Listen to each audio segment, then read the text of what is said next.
I definitely am a human and having like very human experiences of grief and sadness and difficult emotions. When you told your mom that you wanted to get into your career, was she like, "Fuck no," or was she like, "Let it rip"? She was definitely like, no. She didn't want us to fail or like have the experience she had. Elvis, your grandfather, is arguably maybe one of the most famous people in the history of the world. For you, it was probably just like, this is just my childhood. You don't know, because you don't know any different. I was putting it off because it felt very intense. Do you think that maybe your mom didn't like attention because she saw what attention did to her dad? Growing up, it was like, never put your name on anything. Don't put your address anywhere. Don't talk about anything. Like, it was very secretive. When someone passes away and you feel like there's all these loose ends that you need to tie up, that was one of them. You start putting it together and it's kind of like a mind. Right before she married Michael and after she married Michael was really intense. Oh my gosh.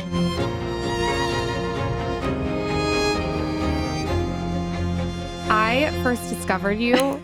What do you think I'm going to say? I don't know, like something weird. I was sitting at home alone. I was looking for a show to watch. This is years ago. Okay. And up pops The Girlfriend Experience. Yes. That feels on brand. And I was like, this is so juicy. I'm like, who is this girl? She's amazing. That's so funny. What a That fun makes show sense. to film. It was. Yeah. It was really fun. Tell Michael what that is so he can, you're not going to have I've a heard you girlfriend talk about it. Yeah, It's just about, women who are escorts but offer like a full girlfriend experience, basically. I'll put it on my up next. Yeah. I could use a break too if you could find one of those. Sometimes I just need a little space. All right, I'm going to watch it. I'll watch it on the plane ride home. Riley, welcome to the show. Thank you. I'm so happy to be here. Well, So we're happy so you're here. happy to have you. I have told you multiple times your book was so amazing. You and your mother's book that you both wrote together. It was so beautiful and so open and so vulnerable. And it was honestly shocking because sometimes you read celebrity memoirs and you're like, You're not telling me anything.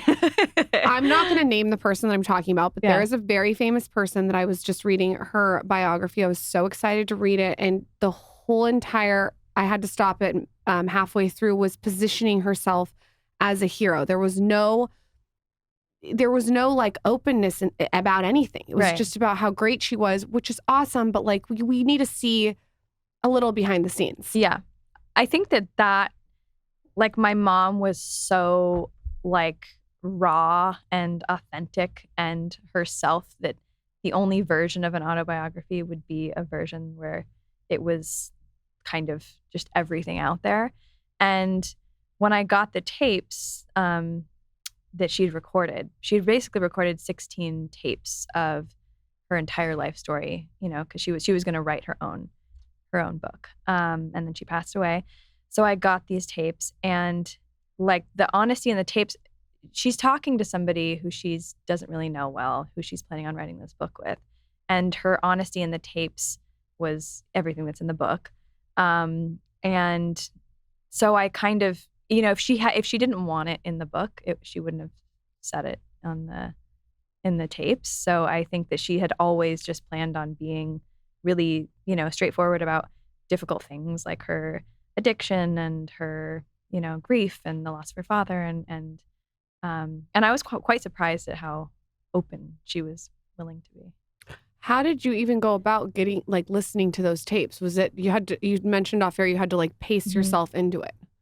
Yeah. Well, it was like 3 months after she died. So it was, or a couple months after she died that I got them. And I was putting it off because it felt very intense. I don't know. I mean, I'm sure many people listening have lost parents, and just hearing their voice is really jarring. Yeah. Like a photo is jarring sometimes if you're not expecting it, but the voice is very like visceral. And so I prepared for it, and I like put my headphones in and laid down because I knew it was going to be like emotional. And then I started at like tape 1, which was her first memory and her childhood. And did she film these all like in a period of time, or was this throughout her life that she was filming? It was over the last like 5 years of her life. And it was all being recalled actually after my brother died. So she was in grief for a lot of the tone of her book was through the grief of losing her son. And so I think that with that said, like there's so much humor and like and love and all of those things in the tapes as well. But the weird thing is that after a few minutes, it started to just feel like she was on the phone and there, which was then hard to like hang up, because I felt like I was just in the room or something while she was chatting with a friend or something. And then slowly my method sort of changed and I switched into like the writer brain part of me that was like, okay, and I need to structure this and here's this story and this is great and whatever. She writes screenplays too. Oh no, I'm aware. But how long throughout your grief process till you jumped into, like, how long after it passed till you decided to like go into that? It was pretty quick. And I think that that's because it came from a place of like when someone passes away and you feel like there's all these loose ends that you need to tie up. That was one of them. Like this book was something she was mid-process and it just felt like this thing I needed to do. And I wasn't like, oh, I'm so excited to do this. I was more like, I don't want to do this. But I have to, it kind of felt like. And so at the beginning, it was very much like, just felt like a task sort of. And then I started enjoying it. The book, maybe it doesn't start, but it begins with your mom being 9 or 7 years old. I can't remember. And seeing Elvis like being like carried out in front of her. And it seems like your mom had so many intense things happen. There's like a string throughout her whole life. And it seemed like that was the thing that was the age when he passed. That's how old she was. She was 9. She was 9 when he passed. Which, by the way, side tangent, like we were thinking about this on the show, like, all right, and then we talk about this and we're like, okay, like fame has changed. Yeah. Now, like totally. What I was saying is like, that's really important because in this time, it's important context. There's like 5 people. Yeah, and I was sitting here we were in the car literally yesterday. Ariel was there, and I was like, it's crazy because sometimes we'll meet people doing what we do. And I'm like, how do I not know more about it? They got like 30 million people following, or 25. And I think it's because the world now can follow so many people and we see so many. Mm-hmm. But Elvis, your grandfather, is arguably maybe one of the most famous people in the history of the world. Yeah. Right? Like, like there's not people like who are you talking? Like people like that had to be strange for not only you but your family seeing that level of fame compared to now. Because and then also Michael Jackson too. But like there's certain people that are like that. I don't think that level of notoriety. It doesn't really exist. It doesn't. I don't think it can exist anymore. It doesn't really. It's kind of. I mean, it was definitely, I think, a really singular experience. And that I think that maybe it exists for like Kim Kardashian. No, I don't even think that. Lauren and I went to Beijing, China one time. Yeah. You just went, and it's not a comment on that. We were there and like they didn't know who, I mean, at the time they didn't know who she was. Right. And there were certain people they didn't know. And there was like, people knew like Ronald McDonald, Santa Claus. And Elvis. Right. Yeah, totally. Like Jesus or something. Yeah, Jesus, right. Totally. But now, I mean, maybe you could say someone like Trump is known throughout the world, but there's very few, and he's the president of the United States, but there's very few people that I think the entire world knows about now. Right. And the crazy thing about that is he didn't even travel internationally or tour internationally because he just toured America. Isn't that wild? It's interesting seeing Elvis through your mother's eyes because to her, that was her dad. Yeah. And it was interesting how your mom sees everyone around him. And I also got to read your grandmother's book. Yeah. And your grandmother had a very similar perspective of Elvis. It was her significant other. Yeah. It wasn't Elvis. Yeah. So that was interesting. And it seemed like through the book that your mother idolized her father as a daughter, not as a fan. Totally. I think she would get like a kick out of the certain moments with him, like coming to her school or whatever. But she was the kind of person who like was kind of the wrong person to be born into this life. Like hated attention, didn't want anything to do with it, didn't want to be famous, And so I think that but they had a really special relationship, and I think that he was a really loving father to her and or the best father he could be. And I think that the loss of him was really like dictated her life in a sense. Do you think that maybe your mom didn't like attention because she saw what attention did to her dad? She probably just got so much of it, you know, Yeah. that it was like intense, I guess. I think that like, speaking of like the grief in the book, she kind of talks about the funeral service and like fans coming into the house and watching people fainting and getting carried away by ambulances and like this sort of like global grief of someone that's very personal to you, I think was a really strange experience for her because I think that it didn't really leave room for her to have her own personal grief. And therefore, I don't think she ever really processed the loss of him. And it was something she kept very close to her vest. And actually, until this book, like she never talked about the day that he died. It's almost like other people took ownership over his death. And so it's like she, like you said, she wasn't left to have the feelings that she could have. Right. It's interesting to me that she ended up dating Michael Jackson because marrying because he like it's the same kind of thing. Yeah. It's almost like you're always attracted to one of your parents. Right. It's like Freud. It's weird shit. But it's like I'm just trying to think like where that response would exist in this world. Like people would be, but it's just so, it's a crazy thing to think that the entire world is paying attention to the passing of a family member. Yeah. Right? I know. Yeah. It is crazy. When I mean, I don't know any different, so like it's just regular. It's regular, but I appreciate. I can understand that it's crazy. When you were a little girl and your mom would tell you about her dad and her mom, how would she describe it? In the same way she described it in the book? Kind of. I mean, she just would tell us stories about him, and a lot of the stories that are in the book, she would just tell us as kids, like. Especially if we were in Memphis, she'd say like, this happened here and this happened here. And there was so much love there. But she wouldn't really talk about her grief very much until I was, you know, in my mid-20s. But she would talk about him often and, you know, how much she was a daddy's girl and the loss of him. Did you realize when you guys would go to Graceland and stay in the room and there was tours out, like there was like tours happening and she was in the room with her mom and brother and they would like, you have to wait in the room. Did you realize how crazy that was at a young age or do you have no concept of it? So we didn't do that when we were little. That was more in our 20s. I thought it was when you were little. No, we were actually like, me and my brother were like probably 20 and 23. Okay. Yeah. But my mom went through a phase where she wanted to stay at Graceland upstairs in her dad's room, which is not part of the tour.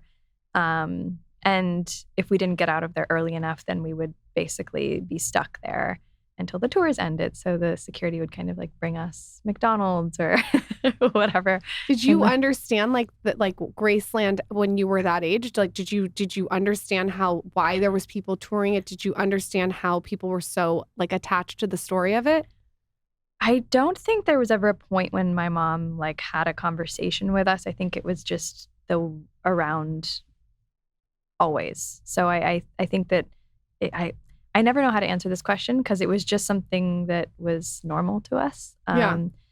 But I was aware of the like love and the fans and the whole thing. It seems like she did a good job of protecting you guys in your childhood from all of the like the stuff that comes along with Hollywood. Yeah, she did. I mean, look, like the 90s were really crazy for her, and especially like right before she married Michael and after she married Michael was really intense, like paparazzi and like people in our trees and like a million security and like just very like people kind of throwing their bodies at the car, like just really kind of chaotic. And how old were you during all this?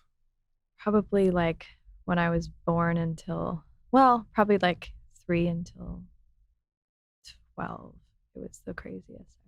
Yeah, I think for people that are like listening, it sounds insane, but for you, it was probably just like, this is just my childhood. You don't know, because you don't know any different. No, I don't. And I reflect on it, and I know that it's unique. But at the time, it was just like, this is just, And now, like, my life is very simple. So I think that definitely it had an effect on me. I don't want that lifestyle. Do people tell you that throughout the book, you seem like there's like a element to you that you're like the one that's in control, even as a child?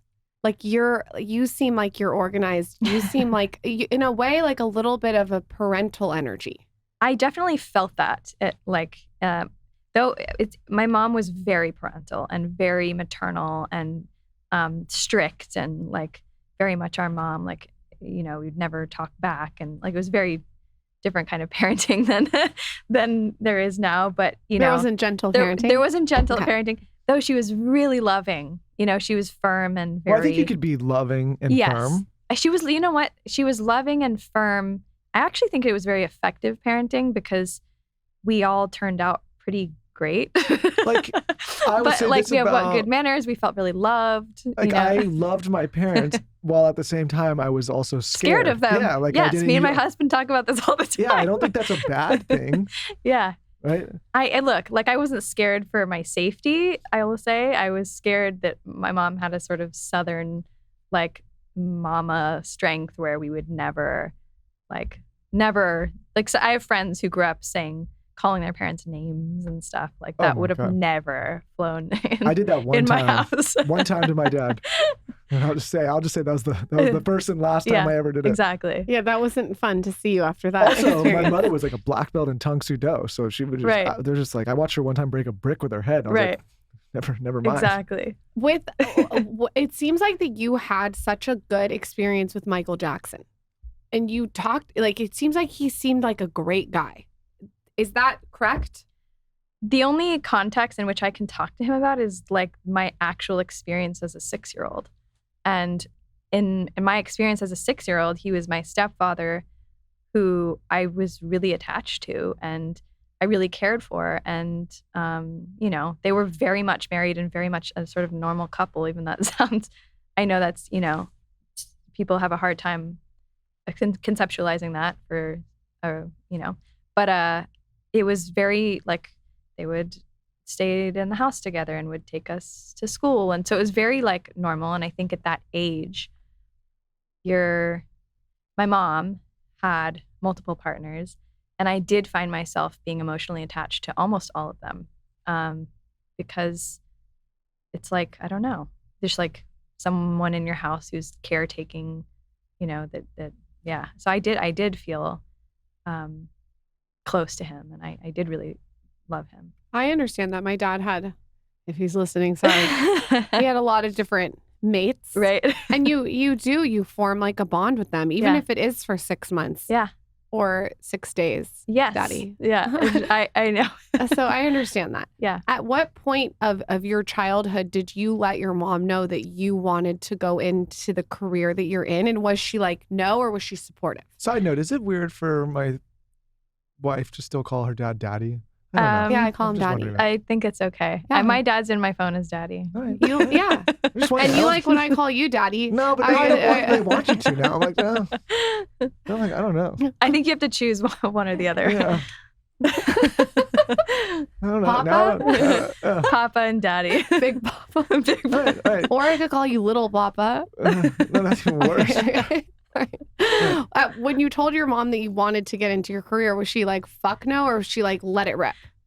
She was definitely like, fuck no, but she also like wanted to be supportive. I think that she didn't want me. She had so much, like, I think being the daughter or a child of a celebrity at that time was more kind of embarrassing than maybe it is now. Like, I think now it's kind of everyone's does everything. And there's like, I think that her view on like celebrity children or nepotism was like very cringy. Like she was like, oh, don't just be like a celebrity kid who's out there trying to act. If you're gonna do anything, you have to be the best at it. and you have to be really good and better than, or as good as your peers. And so I think there was she put a lot of pressure on us to not sort of be a dilettante, I guess, or try things and like just to take it very seriously. Well, you know how some people will be like, oh, that's that person's son or that's that person's daughter. I think all three of the generations, especially having Elvis as a grandfather, have done a good job of differentiating themselves. Like I look at you as an actress, I look at your mom as her own like sort of entity, and then you look at Elvis. I think that's cool that you guys have been able to like establish your own niche and do it the best. Well, it's always like people that come from prominent families or wealthy families, they're always going to be, from an outside perspective, shortchanged in a way, because no matter what accomplishments they have, either some people are going to say, well, they didn't deserve them or they were given them, or they're going to look and say, well, or they're not this person. Right. And, it's not like, I don't think people are crying tears for these people that have platforms or come from wealthy families. Right. But it's an interesting way to go through life when you are constantly being compared to a previous generation that was well-to-do, because it's kind of like, hey, I'm here and I'm doing really great things. Like, I'd like some credit. Yeah. But it's just, I think that comes with anything. Like if we do well in life and later in our kids do things, they're going to be like, there's always going to be the people that say, oh, well, they had this. Yeah. And you're also building a future for your children. So I don't know. I think that like in our case, it was very different generation to generation, because you had my mother, who is Elvis's only child. So her ability to like have a career and be her own person, I think it was really hard for her. It was like they look like each other. They have the same last name. It was like very much, and it was of that time. It was of that time. And it was kind of like there was never really a chance for her to like have her own identity, I don't think. Whereas for me, we have a different last name. I didn't grow up as famous as she did, kind of. Like we were photographed all the time, but it was for my mom. You know what I mean? Like it wasn't like they were chasing, for the most part, me and my brother around. I get what you're saying. So I was able to like have an acting career before, for many years, where it like people didn't necessarily even know who my family were, which I felt really lucky about, because I watched my mom really struggle with that. And so I think in her case, it was much more of a hindrance than in my case. I think that I've been luckier with that. Did she not want you to go into this line of work or profession because of all of that in the comparison, or because she also knows what comes along with having a public platform? I think the comparison. The comparison. I think it was mostly like she didn't want us to fail or feel like have the experience she had, like when she, she wrote records and put music out, and she was a beautiful lyricist and a beautiful poet. And it was just, the record labels trying to make it more Elvis-y and wanting her to do Elvis songs and duet the whole, so I think that, and, she had wonderful fans, but she also would have a lot of like Elvis impersonators at her shows. And so I think it was hard. Her own career was hard for her. And I think that she just didn't want us specifically to do music. Like I very early on asked for music lessons and wanted to play piano. And I think her and my father both were a bit afraid of us doing music. So I think in a way, film was a little more like, oh, that's a little less scary.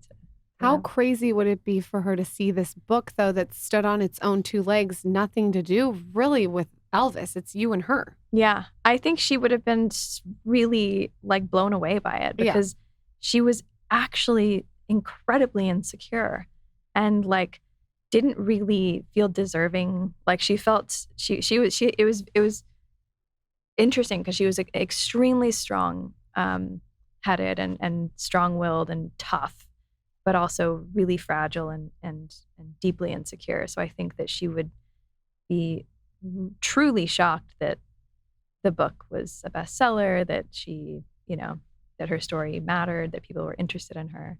How did that affect you when she was insecure when you were little? That's I such think a about good this question. with my own daughter. That's such a good question. I felt sad for her. I don't think it made me insecure.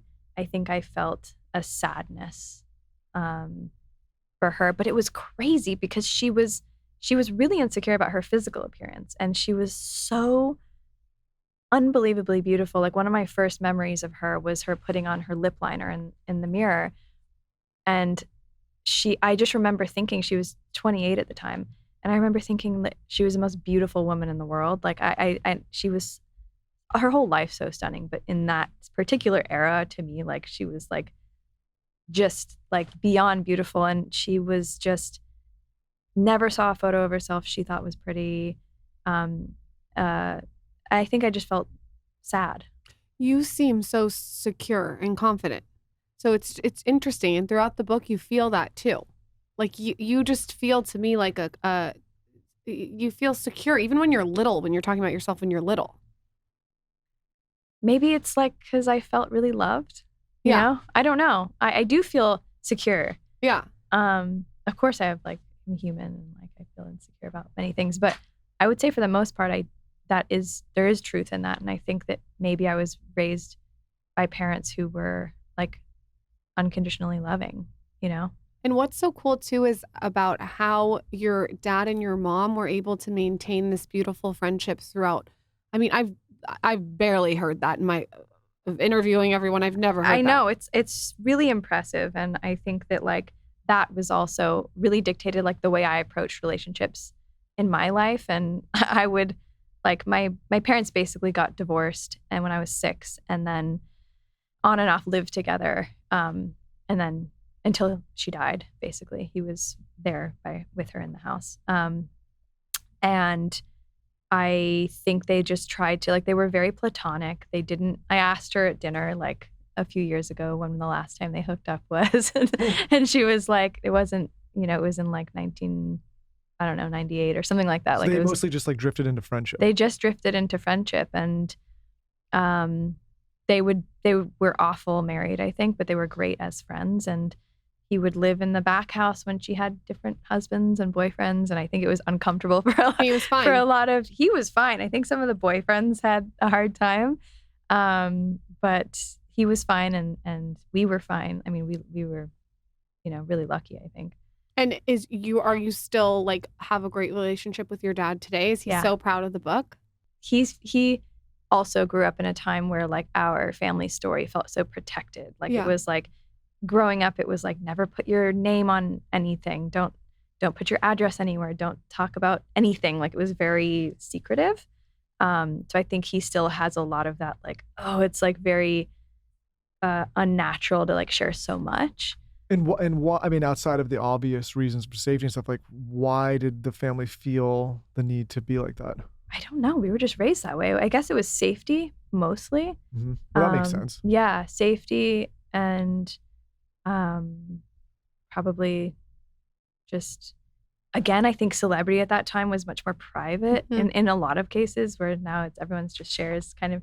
Did you? Everything. Don't you also think that, like, everyone was so entitled to every single little last thing that Elvis did, that his daughter was probably like, I'm going to go the other way. Also, the stakes were higher, right? Like, you leave the house and you go to the grocery store, and the photo's like $50,000 or something, like. Did you ever, as a child, was it challenging to become friends with other kids? Like, did you have instances where people are like, oh, this person's not here for the right reasons? You had to, like, kind of watch out for that? Definitely. But I always could perceive it, but there was a lot of, like, is your mom home? Can we come over? Like, from the kids, from or the the parents? From the kids. I mean, which would be from the parents, because how would they know? Oh my gosh. But there was a lot of, like, can we see your house? Do you have a big house? Like, that kind of stuff. And then as I got older, just, like, ridiculous questions about, but those kids were always very transparent. I feel like you get a nose for it too. You do, yeah. You're like, next. Yeah, exactly. Some kid and their dad show up in Elvis outfits. It's a dead giveaway. Yeah, right. With what happened with your brother, you seemed like you had the most amazing relationship with him. My mom committed suicide, and so oh my God, I reading didn't know that. truly, I would not wish it on anyone. It's really, wow. it's really obviously devastating for the person to go through, but it's really hard in the aftermath. Yeah. How have you dealt with that, and how did you talk about that? You seem like you're such good friends with your brother. Yeah. Well, as you know, it's like the most fucked up experience. Yeah, it really is. And I don't know, I'm only a few years out, but if it's something you ever can shake, because it's so intense. We had a grief, not a counselor, but what do you call him, expert specialist on the show literally yesterday. Oh, wow. And he was basically saying it's like it never leaves, you never shake it. It's just something you learn to live with it. So you learn to live with the pain and the trauma and the fear and the anxiety and the like all of the things that accompany grief. Because I think it's like grief is so big. It's and changes all the time. And I think that that's something I realized, like when I think that I have a handle on it, it shifts, and the next year it's a totally different experience. But I just try and stay present in like the uncomfortable moments, really is all I when it happened, I kind of had this like feeling that if I wasn't extremely present through the pain of the grief, that I wasn't going to make it through it. So I felt like I consciously was trying to feel everything, I think. I don't know what that did, but that was my method. It's overwhelming. I think the suicide is so overwhelming because you start rewinding the tape of like, you know, the last time you talked to them, could you have said something? And then the last month that you were with them, did you see a sign? Yeah. And then you're like, well, why? And then you start thinking about, for me, I start thinking about like years later or years before, 2 years before, like, was there something there? That was weird. You start putting it together and it's kind of like a mind fuck. It is a mind fuck. Yeah. In your situation, was it something that was totally shocking, or was it from your perspective? Now that I'm an adult, not at all. Right. Now, you know how you have like the perspective, you can see how that could have happened. Yeah. I actually, this is really weird. I've never said this to anyone but Michael. I actually understand it. Okay. This is a long time ago though. So I actually understand it and I feel empathy for it. And what you said about your mom, about how you said she was insecure, that you weren't insecure, you felt sorry for her. Empathy, yeah. That's how I feel. Mm-hmm. I will tell you that when I had a daughter, it brought it back up like to the surface. Yes. And I think like you just the same with you. It never, grief sort of never ends. And like, for instance, if you were to have a little boy and you have your daughter and you see that relationship, it's kind of brings stuff up that you think is shoved down. 100%. And like, I also had a daughter, and my mom passed away when she was 5 months old, and so I have spent a lot of her life in grief so far, and it brings up a lot of like fear and you know, like irrational fear, and going, oh God, is this gonna happen? You know, I think the fear of the loss of connection between a child and a parent is like so terrifying. Yeah. That it does bring up like, am I gonna end up like that? Is this gonna happen to like somewhere? You know, yeah, it's definitely been an interesting time parenting. It's because it's like you said, everything is a reflection. It's like, especially with what you've been through with double. I mean, I can't even imagine. It's like hitting you from both ends, and then you also have to show up as a parent, but then you're looking at yourself as the mother. It's a mind fuck. Totally. It's totally been a mind fuck. And I think it's funny because a lot of the interviews I do, everyone kind of is like, well, do you feel like so proud of yourself for breaking the generational trauma? Like you feel like, you know, like putting me like, or like giving me this responsibility that I've, you know, that it's a weird question. A weird question. And also people keep saying like, how did you break your family's curse or something? Oh, Jesus and I'm like, Christ. That's so intense. But also I'm like, I definitely am a human and having like very human experiences of grief and sadness and difficult emotions, and I definitely don't feel like I've like done anything special. I just think wasn't they don't given know what this. to say. We I know. just- I know don't think people that are. they're trying. Yeah. I think that with suicide I know. specifically, and So can you it's imagine so how true. long ago for this was so long, no one wanted to even touch Talk that about it. word. Yeah. It was like someone told me to lie and say my mom died of brain cancer. It's crazy. People did not want to touch that word. So I think even now they Yeah. don't know what to say to you. And so what they do is to overcompensate is they'll put you on a pedestal Right. as you're the They're one. like, wow, you're Well, alive. we just did. It's Yeah. I mean, this is not obviously timely, but we just did this episode with him yesterday, and he was saying just this. He's like, people just don't know how to behave or what to say or how to say it or how to respond or even how to have. Totally. Like, we talk about so many things as a people, but like people are so uncomfortable talking about death and It's grief. crazy. Yeah. And also, So it's- like, you know, things that are considered, especially suicides, like we just like, And we're it's so uncomfortable with it's it. so uncomfortable, and I'm like, hate to break it to you, like you're gonna gonna ha- have to confront it at some point, Yeah. you know. Yeah. Not that it has to be such a violent experience, but like I think also it's I was saying to someone recently, like it's viewed as like a failure too, like and people are constantly like, I'm so sorry, and of course it's tragic, but like everyone's gonna die. And so I think that the sort of like my feelings around death have changed so drastically in the last few years, losing 2 family members. And I just feel like the conversation around dying, like, first of all, it like doesn't happen, but also like I actually went to, I found it so isolating what you're saying, how nobody really knew what to say, and it was really uncomfortable for everybody else. And I'm like, yeah, of course it's uncomfortable for you, but it's also extremely uncomfortable for me. And not being able to talk about it is, you know, isn't great. So I went and I had to like find people, I had to find podcasts and things that were, you know, that made me feel a little bit less alone in that experience. And through that, I found out that there's something called a death doula, which is basically like a birth doula, but for you know, people who are dying. And so I went and like trained to become a death doula. And so I was like, how can I like help people be less uncomfortable talking about, you know. That's amazing. I've never heard of that. Well, it's just like death doula.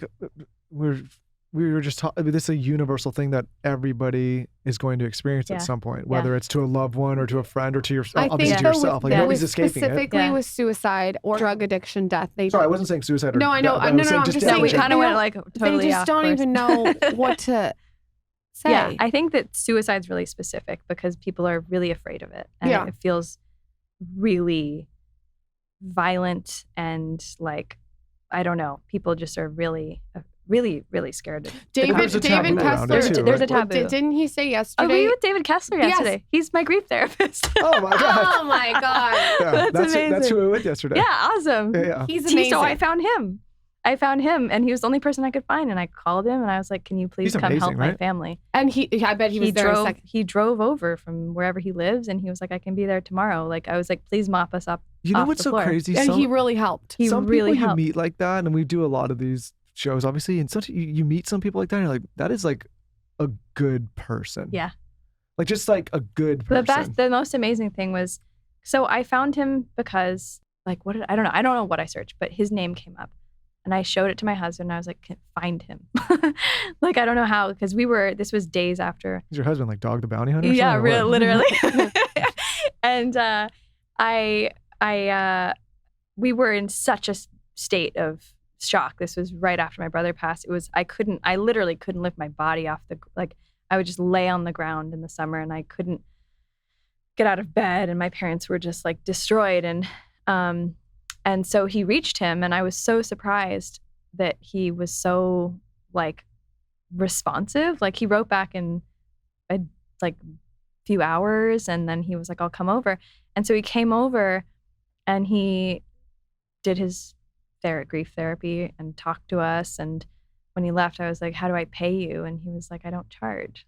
That's what I'm saying. That guy's just like, I'm telling you. I was like, what? He came in yesterday. We spent a lot of time with him on and off camera. Yeah. And like, some people you meet, you're like, that like person is a certain people like that. Yeah. As we head into Christmas and the new year, what better gift that you could give to people than the gift of health, which is why I'm so excited to talk about Symbiotica, one of our favorite companies, one of our favorite supplement brands. We absolutely love every single thing that this company creates. We've had the founders of Symbiotica on this show so many times to discuss all of the amazing breakthroughs that they're creating over there as a company. And what we love about them so much is that they are innovating all the time and constantly adding to their line of products. If you've been following us for a while, you know I'm a huge fan of Symbiotica supplements. So many supplements contain fillers or harmful ingredients, but Symbiotica's products are truly made with intention. They are formulated with the highest quality ingredients out there. No seed oils, preservatives, toxins, artificial additives, or natural flavors. They're transparent about how and where they source their ingredients, which is incredible as a company. I personally love Symbiotica's magnesium L-threonate and their glutathione. I've said for years, I think their glutathione is the best on the market. They're complete game changers. Their magnesium L-threonate can be taken in the morning with coffee. Instead of using artificial sweeteners, you can also take it at night before bed for a better night's sleep. Both products use liposomal delivery, which means your body can absorb the nutrients much faster and more effectively than other traditional pills. You're actually eating the supplement as opposed to just ingesting a pill. Plus, they all taste so good. Like I said, you can add their vanilla cream magnesium L-threonate to your morning coffee or matcha. Completely enhances that experience. They have products for sleep, brain function, relaxation, you name it, they've got it. So check them out. Start your Symbiotica subscription today. You can save 15% off your order with our code SKINNY. Just go to symbiotica.com/theskinny and use code SKINNY on your subscription order. Again, that's symbiotica.com/theskinny. Every time one of my friends has a baby, I say the same thing. I think I've hacked the code to sleep with kids. I really do. There's a couple tips I have for you if you're a new mom out there or a new dad. So I keep the room super dark. Andrew Huberman told me this tip, and he said the room needs to be completely dark, no light. So that's the first tip. And then I make sure that there's not any kind of light from the diaper wipe machine, anything. There's no light. And then what I'll do is I'll put 5 to 8 hertz on, and I will always use my Dreamland Baby gently weighted sleep sack. Both my kids use this. It's absolutely a game changer if you are looking for your children to sleep through the night. This is what I figure. My son associates sleep with this gently weighted sack. So when I pull it out, he knows it's time to go to bed. So I've essentially trained him, if you will. And then it's slightly weighted, so it kind of relaxes his nervous system, so he goes to bed peacefully and stays asleep.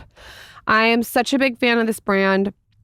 It's really pretty. It's quality material. It holds up after washes. It's a better sleep for Michael and I. It's a better sleep for you, because when the baby sleeps, the whole family sleeps. You guys have to check it out. It has Cover Calm technology, which is evenly distributed weight from shoulders to toes. Dreamland Baby gave you guys a code. You can go to dreamlandbabyco.com and enter our code SKINNY at checkout. You receive 20% off site-wide plus free shipping. This offer is for new and existing customers only. Go to dreamlandbabyco.com and enter code SKINNY. I've had quite the journey with my hair.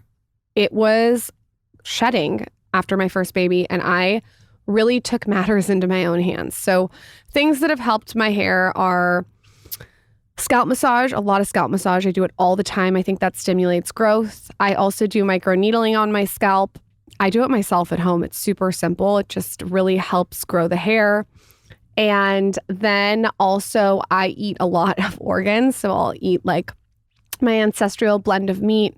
I'll do a little liver, a little heart in there. And the supplement that I use for hair is Nutrafol.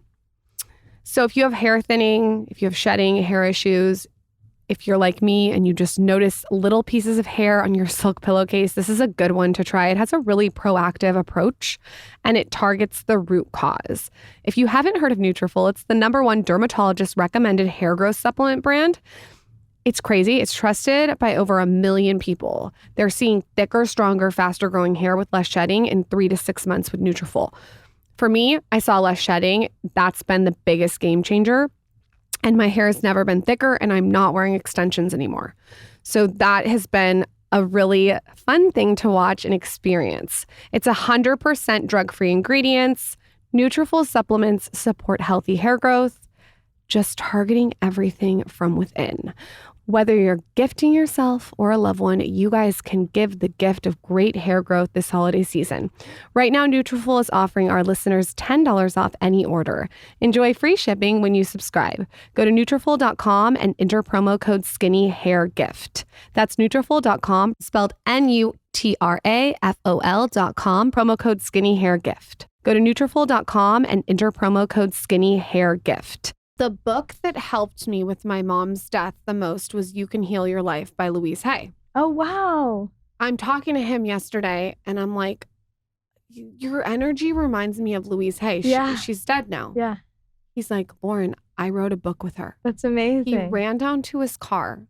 I've read every single book by this woman. Mm-hmm. For some reason, the one that he wrote has never been served to me. Wow. He brought me the book. It's called You Can Heal Your Heart, and it's all about death. Wow. So now I have to read that one. Those are my 2 books that I would recommend for anyone dealing with grief. The book You Can Heal Your Life is amazing, but he does have that energy of Louise Hay. It's a really pure energy, and the fact that he deals with grief on a day-to-day basis and helps so many people is really incredible. Yeah. And your mother was still alive when your brother passed. Yeah. My mother and David were very close. She kind of came over all the time and did, like, they would do grief groups together for other parents, and she wanted to do a podcast with him. Like, they were very close, and he helped her immensely. Wait, did you realize that was the guy when you found him on the podcast for grief? The guy that your mom did stuff with? No, I found She him. found him. Oh, you found him, and then your mother connected. And then my with mother him. connected with him. Got it. And he basically was at our house every day for a few months and really helped my family through, like, the worst part of the grief. And so what was your relationship like with your mother when all that was going on? We were all living together. Okay. In her house. Me, my dad, my mom, my sisters, and some of my friends would stay over, and it was during COVID, so it was really isolating. What an uplifting time. I know. So it was pretty gnarly. And the thing is that he would come over, but really not all he would do was talk to us about my brother and be there and sort of just witness the grief. And so it's not like he was, like, doing some magic spell, you know? That's like what you want to tell all the friends. Like, yeah, that's exactly. all you really need. Just be present in the other person's pain, you know? But he was remarkably helpful and is a truly wonderful person. You say in your book, you said that when that happened with your brother, one of your immediate thoughts was about your mom. Mm-hmm. You thought, like, you knew. Mm-hmm. How did you know that? I think that she and him had a really special relationship. Yeah. So there was that. Only son. She has Only 2 son. twin sisters, 2 little sisters. Yeah. Only son, and he was, like, her favorite, you know, to be, you know, straightforward. Not out of me and him. Well, it probably was, like, reminded her of her dad. I'm sure, you know, and they looked really similar. Yeah, they did. He looked a lot like her father, and they had a really incredible bond. And she also, like, wouldn't watch movies where parents lost children, like, couldn't handle, like, even conceptualizing a parent losing a child. And it was like her worst nightmare. She would talk about it. She had friends who lost children, and she was like, I wouldn't make it. I would not make it. I would die. I don't think I would make it either. You know? And she would say it all the time. So I kind of just knew. I knew that she wouldn't make it. So how did you show up for your mom then? Like, how were you even strong enough to show up for your mother, knowing that, and also just losing your brother? So the amazing thing that happened, or the unexpected thing that happened, actually, was when my brother died.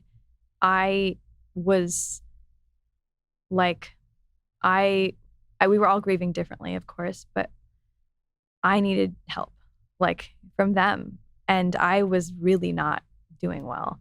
And so our dynamic changed a bit. Like, my parents kind of were being the sort of responsible ones handling the funeral service and all of that. And I was like, I can't get out of bed. And so I was in a different role than I normally was, which was not what I would have anticipated, but they were actually taking care of me through that, because it was really hard on me. But that was probably really nice for It you. was. And so I think that, they both kind of stepped up, in this beautiful way together as like a non-married couple. And obviously they were devastated, but I think in that moment they were taking care of me more than I was taking care of them.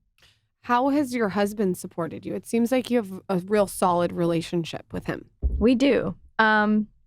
He's like the most solid person ever and very like stable emotionally.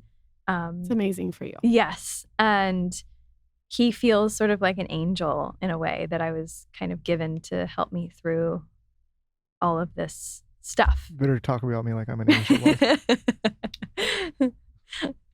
And so I don't know. I just feel very grateful. Like he's the kind of person like I can get anxious or catastrophize things. He's very like very calm and stable. So it's been really nice to have that. Did you hear that? You're You're gonna call me an angel? No, it's offense. And how has it been being a mother, balancing everything you're balancing, the book? How do you juggle all these balls and do it effectively? It's a lot of work. It's a lot of work. It's a lot of work. And I do work a lot. Mm-hmm. Like I like working. So I'm really busy. I work more than my husband. He has been amazing in that he's not a stay-at-home dad. He works, but he's travels everywhere with me. So So nice. So yeah. So he's kind of holds it down a bit and allows me to work, which is amazing. And I don't know, we just make it work. It's really hard. So at this point, do you like writing more? Do you like acting more? Do you like what do you like? I mean, now that you've done like, I feel like she's an octopus. well, you've had success obviously as an author and as writer and as an like. What do you find your kind of like sweet spot now, or is it just kind of? They're just different. Like I love performing as an actor, a lot. I love writing. It's a very like isolated experience, whereas acting is like very, more social, I guess. I guess you're doing with a team. Yeah, you're like you're with around people, and directing is also very fun. I really enjoy all of those things. Writing a book was really different and hard. I don't know if that's something that I would, do again. Only a psycho necessarily. does it again. Why did you do it? Like, what was the like in the beginning when It's like she had to close the gap for her because mom. my mom, she literally started writing a book. Okay. And she, in the middle of that, my brother died. And she was like, I don't want to write this book anymore. I don't care about this book. I only care about writing about grief and your brother. And I was like, well, you have to write this book because you're in the middle of it. So it needs to be finished. And had you read any of it or you? I hadn't. I had read I'd read the proposal and like a few things, but not really. I was kind of actually staying out of it. And then she, in December, like a month before she died, came to me and she called me with her manager and she was like, I don't want to write this book. I know I have to finish it. I don't want to talk about myself. Like, I think she was feeling very like, why am I writing a book about myself? And I kind of was like, I think the problem is you are expecting this to feel like a salacious celebrity. Like you're expecting this to be like another like Star magazine kind of a thing. And I was like, and it needs to be something really elegant and beautiful about your life. And she was like, well, can you do it? And I was like, I'm sure. I'll help you for sure. And then she died. And so I felt like I had to. Yeah. That makes sense. Yeah. And when you read it, like there's different fonts. So like so you can like see you her can writing see who's writing and who's. And actually the audiobook's really cool because you can hear Julia Roberts is my mom. And then I'm me. And then there's intros to each chapter that is my mom. Why did Julia Roberts do it? Just like, did you? I don't know. I just asked her and she said yes. So you had a relationship with No. Oh, you didn't? I didn't. I just sent it to her and she like responded to the book and she said yes. But she was the only person like the publisher. Not that she's not amazing. I was just like, oh, is this like someone that you were like No, I close never with, met her or- in my life. She just there was a list they sent of actors who could read my mom's part, and she was the only person that I felt had this sort of strength that in her voice that felt right to me. And so she was the first person we asked, and she said she would do it, and I was just like totally blown away. Such a cute gift that my mother-in-law got me. She got me this like last Christmas, and I think it's so efficient and amazing. So you know how when you have a frame, but then you have a lot of other family members and they come over, friends, and they don't see their picture, they don't see themselves on the wall. Well, now you can get everyone on the wall thanks to Aura frames. So this is a digital photo frame. Aura makes it effortless to upload unlimited photos and videos directly from your phone. So what my mother-in-law does with all of us is she gifted this frame to everyone in the family. So we all upload images and they circulate throughout the family. So I can see what's going on with my nieces and nephews or my kids' grandparents. And then I can also pepper in our family.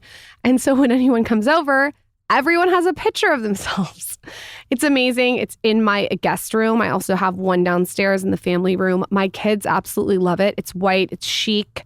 You can personalize it and preload it, which is cool. So if you wanted to give a gift of a bunch of photos to a friend or family, this is a really special way to do it. How I would do this and how I think I will do this for the holidays is like I'll gift this to my dad. And I'll upload a bunch of different fun photos that we've taken throughout the years. And then I'll also do ones from when I was little so he can like have his whole memory bank right on an Aura frame. Save on the perfect gift by visiting auraframes.com to get $35 off Aura's best-selling Carver matte frame by using promo code SKINNY at checkout. That's AURA frames.com, promo code SKINNY. This specific deal is exclusive to listeners, so get yours now in time for the holidays. Terms and conditions apply. With the holidays just around the corner, it's time to start thinking about those special moments, gathering around the table with the ones you love, sharing meals, and making memories that last a lifetime. And this year, Good Ranchers is here to make that feast even more special. With Good Ranchers, you can skip the chaos of the grocery store and the last-minute panic over finding the perfect food for your holiday meal. Because when you choose Good Ranchers, you're getting America's best meat delivered right to your door, so you can sit back, relax, and truly enjoy the Christmas season. And with our exclusive code SKINNY, you'll get to pick a free gift that is included in every box for a year plus 25 off. Treat yourself to the convenience and quality of American meat delivered. Also, if you want to know one of the best gifts to give this holiday season, nobody has ever turned down a steak. This year, give something that's a cut above the rest with goodranchers.com. They have an all-new selection of luxury gift boxes from burgers and ribeyes to surf and turf, and even a gift box full of tender fillets.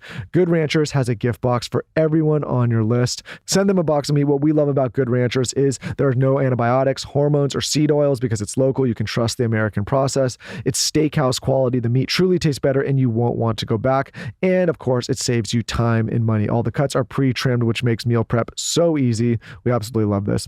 So check them out, subscribe to any Good Ranchers box, and use our special code SKINNY to get a free gift of chicken breasts, ground beef, bacon, or salmon for a year, plus free express shipping.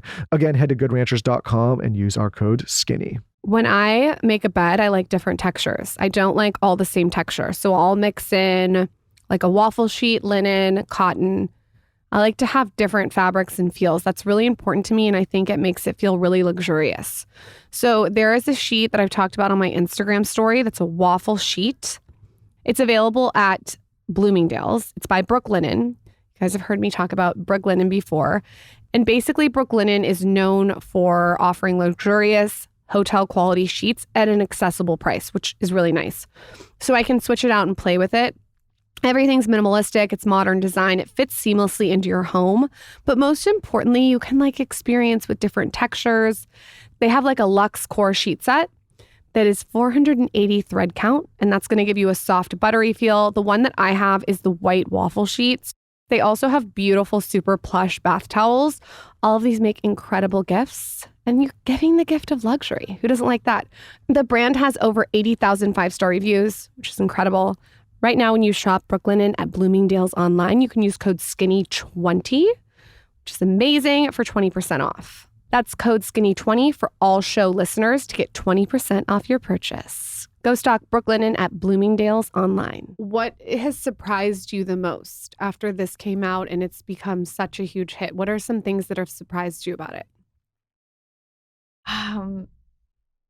Well, I mean, it surprised me that it was like a bestseller because I wasn't. Did it really surprise You didn't think it was gonna? I like to be like, I don't know. I was trying to be like cautiously optimistic, but I didn't know. See, that's my problem because every time I release one of these, I'm like, this is gonna be a huge hit, and then when it's not, like I'm the opposite. I'm like, this is gonna be the one. But I think there's something to that. I think that's every time I'm like, this I think is that the best thing. the positivity, like holistically, is probably It's better. a lot though. Like when we're out to dinner and he's looking at the mirror behind me instead of me, it's a lot. I gotta go through life constantly disappointed as opposed to pleasantly surprised. It's a lot. I think that's my method. Is I'm like always undersell. So it in my mind. surprised you that it was a bestseller? Kind of, yeah, I did. And I think also the response that people had, the like very human response people had, because I think a lot of the time my family has been interacted with in a way that feels not very human. And I think that how much people were relating surprised me. Are there things that irk you or bother you that people say about you and your family to this day that they're just like, oh, that's just like so off base? Oh, that's a good question. I think that it's just not really, because I kind of grew up hearing all kinds of things all the time, and most of it was totally off base, so it just kind of felt silly. But recently, I think like the idea with this book that like I keep getting asked, like I said, about like a curse, that like a family curse or something, and I just find that so annoying because I'm like, it's like very human experiences. Like everyone I know has somebody who's like suffered from addiction or lost a parent or lost a sibling or. Well, this is like what I, to observe all this, like we were saying the other day, if you were just anybody else with different grandparents or different You'd parents, be like, that's a person who has. Yeah, like I was giving the example yesterday. We had somebody that's got a very well-known prominent platform, and they talked about like how they sleep with their children, and it was like somebody machine gun firing publications like, oh my god, this, and I'm like, if anybody else in the world said they slept with their kid, right, like, no one would think Nobody about cares. it. But because it Exactly. was this person, it was like Yeah. literally like news article after news article. I'm like, does anyone really give a shit? Yeah, And exactly. everyone's commenting on it, their opinion. I'm like, Yeah. oh my god. Yeah. So I think that like the dehumanizing, I guess, a little bit, where it's like can bother me sometimes, but you know what? I also don't care. Yeah, it's because it's like exposure therapy. You've put yourself out there so many times. It's like I'm good. I've done it so many times. I'm over it. Yeah, I think there's the truth is there's not much that bothers me in terms of like press stuff. I don't really, it doesn't really affect me. Well, the press people are gonna hate me saying this, but like, it's not really even relevant anymore. Mm-hmm. Like everyone, when people say like, oh, look at it, you got featured in this, or I'm like, nobody cared. I mean, also in this it's time, probably not gonna get me any more story. Like, nobody's gonna write about the fucking podcast now. But every time I see, I'm like, great, maybe that'll like give me a boost. I would make the argument that a lot of these old publications, they need these kind of things more than we need them. I mean, like, it's not like the old days when you pick up an Us Weekly or a People and nobody's paying attention anymore. Yeah, I know. You know? And then that's the other thing is things just sort of come and go, and I just like don't care. People are like, you need press. Yeah. And I'm like, why? They're like, well, because you need it. And I go, why? They're like, because it's important to have them talk about it. But I'm like, nobody is paying attention to them. But I will say, I pay attention to podcasts. But that's different. That's what I'm saying. Like, you're going to put yourself in a different category? Of course, I always do. Okay. But the point is like, I think that kind of like salacious, clicky, let's pick apart. Like, I think people don't care anymore. No. But, like, everybody's got flaws. Everybody's got a human condition. Totally. Like, nobody. Which is great. I think it's the downfall of people that are hanging. People want substance now. Yeah. They want to know who the person is, what they have to say. Yeah. It makes sense though why everyone's DMing you in a human way. Like it's like the book did that. It made your story like approachable. I think that's to rephrase it. Like what I'm most proud of is that it's like there's this sort of like mythology of my family, and I think that the DMs. I'll read my DMs and people will say things during the book tour, and it's very like, I also experienced grief, or I also experienced addiction. It's not like, oh, Elvis and Lisa or whatever, it's very human stuff. And I think my mom, like, that's why she wanted to write a book really, is About grief. about grief and addiction and her struggles and just her life as a human being and wanting to connect with other people. Well, I think what people would, they see someone who has that kind of platform and comes from the background she comes from, and they're like, oh, like these people are human and they struggle with the same human things that we all. And I think it's relatable, right? Where it's like, oh, like everybody has problems, everybody has struggles. But what's cool about all of it is that it sounds like your mom wanted to focus on grief, and the book did that. It didn't make it, like you said, about Elvis, Lisa Marie. It's like the book helped people. That's crazy. Like that's so full circle. Okay, everyone needs to go check out the book. What are you working on? Where can they get the book? Tell us all the things. I'm sure you already follow Riley. I love following her. You can get the book like anywhere you get books. The audiobook, and I'm not just saying this, is really beautiful. Like I think that it's on Audible. And I really recommend it just because it's a totally different experience. I recommend both, but I really enjoy the audiobook. What am I working on? Like, I'm just finished filming a movie. I'm still an actor. When you go and you do something that heavy, do you have to like go into something a little lighter after, or can you keep going on the heavy subjects? Well, I've never done anything. Like I've done a lot of heavy work as an actor, but never anything that's like real. Like when I'm. What do you mean? Like my real life. Like when I'm. She's acting. When I'm acting, I don't like recall my own trauma. Like I don't really use my own stuff. So this was a very different experience. Like, and it was very intense and very heavy.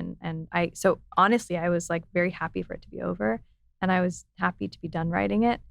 But it was really cathartic because I think that there's really something in like sharing your story and just being really honest and open that helps you process what happened. It's cathartic and amazing. Is there anything, I forgot to ask you this, that you wish you included in the book that you didn't? Anything I wish I included in the book? Anything. Like, is there anything that you were like, I wish I included that? Or do you feel like you got it all out? Good question. I think there was a lot of things that felt like my experience that I didn't put in the book because it was my mom's book.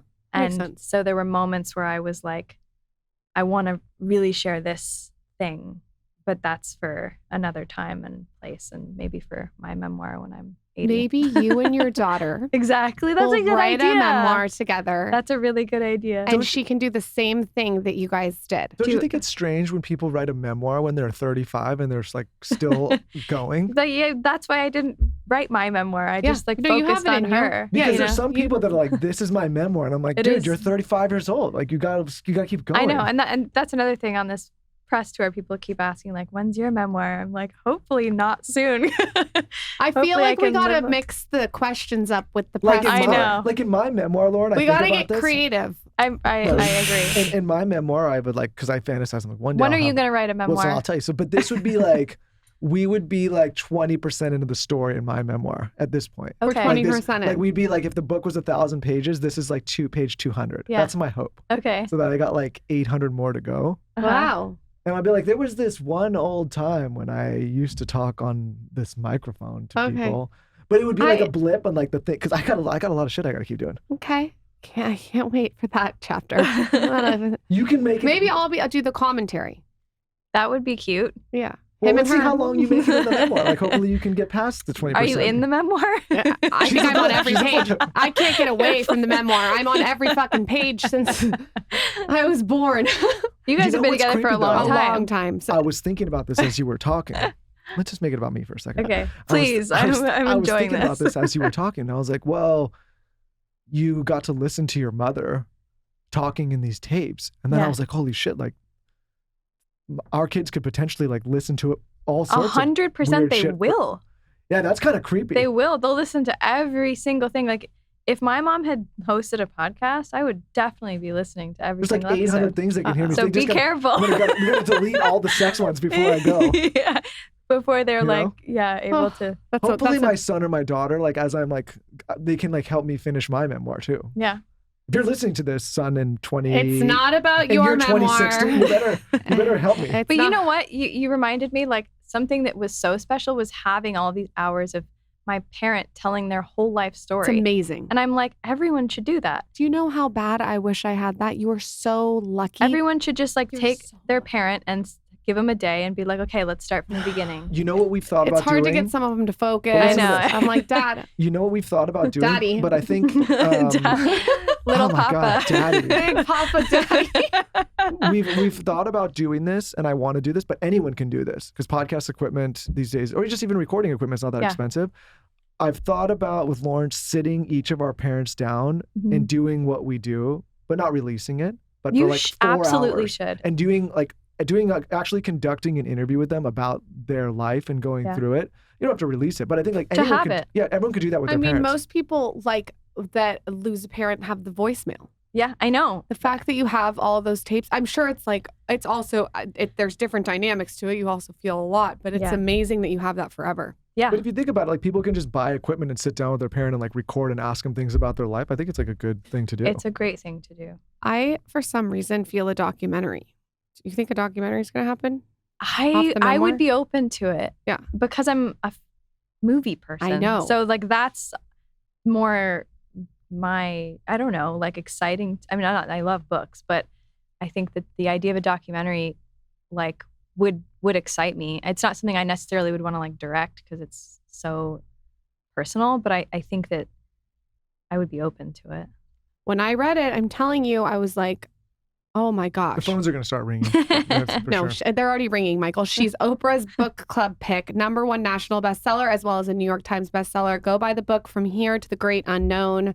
Riley, thank you for letting me stalk you on Instagram to come on the show. I also stalked you through other people. I was like, she needs to come on, please, please, please. So thank you for taking the time. Thank you for you doing for all of the like health recommendations and I'm pretty sure I found colostrum through you. So thank you for that. Which kind?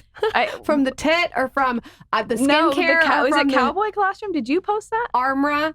Or I don't know. You posted one that my daughter's been on and she has not been sick in 8 months. Ah. You know, So- I don't get sick anymore either. Oh, we got to end it about you. Okay. Thank you for coming on the show. Thank you for having me. Thank you, Riley. That You're the was best. amazing. Thank you.